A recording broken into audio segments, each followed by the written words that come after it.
నువ్వు ఎవరినైనా నమ్ము, but please don't trust your relatives. వాళ్ళు నీతో ఉంటూనే నీకు వెన్నుపోటు పొడుస్తారు. అంటే వాళ్ళ అవసరాలు తీరిపోయిన తర్వాత నిన్ను వదిలించుకోవడానికి చాలా నిందలు మోపుతారు, ప్రచారం చేస్తూనే ఉంటారు అందరికీ నీ మీద బ్యాడ్గా. అంటే వాళ్ళకి ఏం చేయాలో తెలియదు, నిన్ను ఏదో ఒక రకంగా బ్యాడ్ చేయాలి. సో చేతకాక నీ ముందు మాట్లాడలేక బయట ప్రచారం చేస్తారు. బట్ గాడ్ నోస్ ఎవ్రీథింగ్ కదా. సో ఎందుకు చెప్తున్నానో ఆలోచించు. అంటే అందరూ ఇలాగే ఉంటారా అంటే no, not at all. 50% of people అలాగే ఉన్నారు.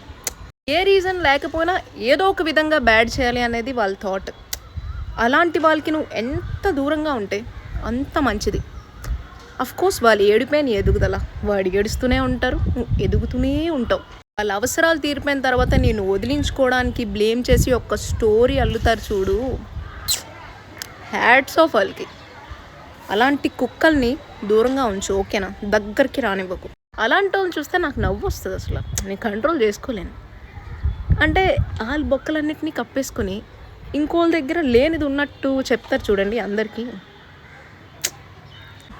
అందరి కోసం చెప్పట్లేదు, కొంతమంది మంచిగానే ఉంటారు ఫ్యామిలీస్లో, they support you always. But కొంతమంది మాత్రం బాప్పా ఎందుకురా మీ బతుకులు, కుక్క బ్రతుకులు. అది బాగుపడరు, అనుభవిస్తారు. అయినా సరే వాళ్ళకి సిగ్గురాదు ఇంకా అనుభవించడానికి. ఓకే, అనుభవిస్తారు.